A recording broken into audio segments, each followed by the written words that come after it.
What lengths would you go to in order to save your family pet? Your life savings? Your family car or home? The good news is that most do not have to go to such an extent in order to save a beloved pet or any pet at all.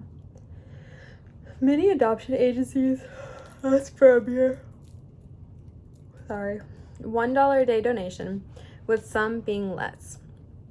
But with the ever-growing animal community, there are many unowned pets who suffer daily without food, water, or even medical treatment. These are the precious animals who need our help in order to survive. If some are lucky, they are placed into an adoption center where they are given a grace period most of the time, and after that grace period, pets are euthanized, meaning they are killed in a humane way. Adoption centers quickly become overfilled and thus resort to euthanizing an array of animals to prevent becoming overcrowded. A struggle some animals face in life are the clipping of their ears, tails, and claws. Inexperienced pet owners, influenced by other pet owners, tend to have their animals' ears and tails cut. This causes damages I will, at some point, further elaborate on. So, there are many things that differentiate the experience of buying a dog from a breeder versus adopting from a shelter. The main differences include the major price difference, as well as incomplete medical records, which I will also further explain. There are undoubtedly pros and cons when looking at buying from a breeder versus adopting from a shelter, which makes the decision ultimately come down to the buyer/adoptee's knowledge of the animal community.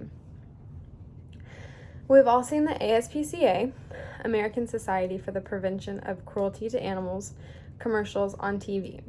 Sad montages of malnourished and abused animals paired with tragic orchestral music are not uncommon to see while flipping through channels.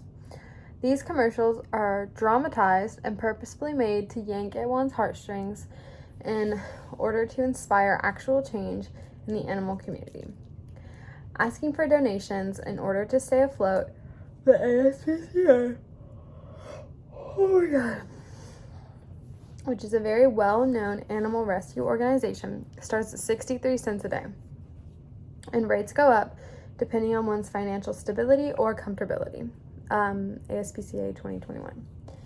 This does not come as a surprise to any, as many adoption shelters are consistently behind in upkeep of the animals that they maintain because of monetary issues.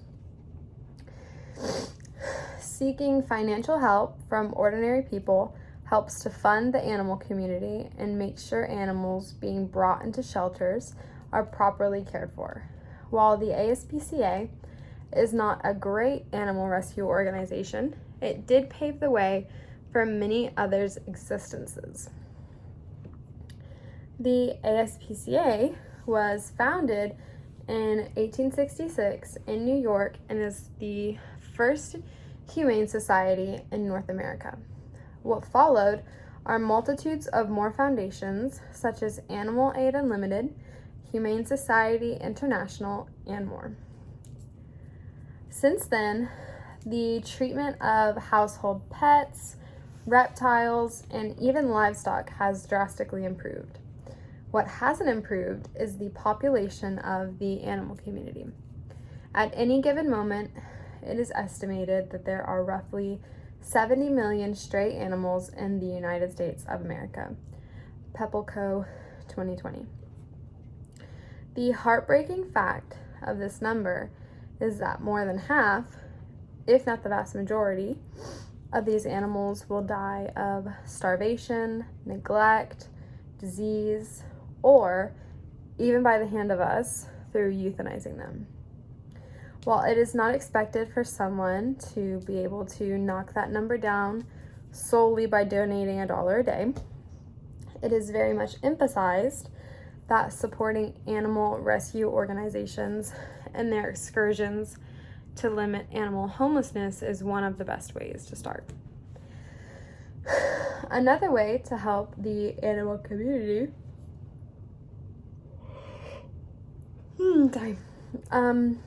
outside of donating to an adoption shelter is to stop the cropping of tails, ears, and declawing. Some owners do it to show dogs and certain breeds in order to make them more appealing to judges and other dog owners in general, while others crop their pets' ears and tails for health reasons. There is no majority rules opinion, as dog breeders and show dog owners avidly defend the clipping of ears, tails, and claws just as avidly as those who are against it oppose it. But based off of the extensive research I have since conducted, I have found that the clipping of dogs' ears and tails cause deeply excruciating pain and are more so not necessary. Nuez 2017. The procedure of clipping a dog's ears goes as follows. A puppy, typically 6 to 12 weeks of age, is put under anesthesia. The veterinarian then cuts the floppy parts of said dog's ears until the desired shape. After, the dog's ears are then taped to an extremely firm and upright surface where they're bandaged together to heal for the next 4 to 6 weeks. This is an extremely painful surgery for a dog to undergo. This then poses the question of why owners do this to their dogs. On one side of the debate, it is said that the cropping or cutting of dogs' ears reduces the risk of infection. On the other side of the debate, it is said that doing so does not actually reduce the risk of infection, and instead, it actually poses more health risks. If a dog's ears were to be cut wrongly or in a way that introduces further threat to the animal, there are a multitude of health issues that can then occur. The ear can continue to bleed for weeks, if not lifelong, after the surgery. The dog can suffer hearing loss, and even death can occur if the ear were to become infected. The surgery itself poses much more risk to the animal than what the actual reason for the surgery ever would.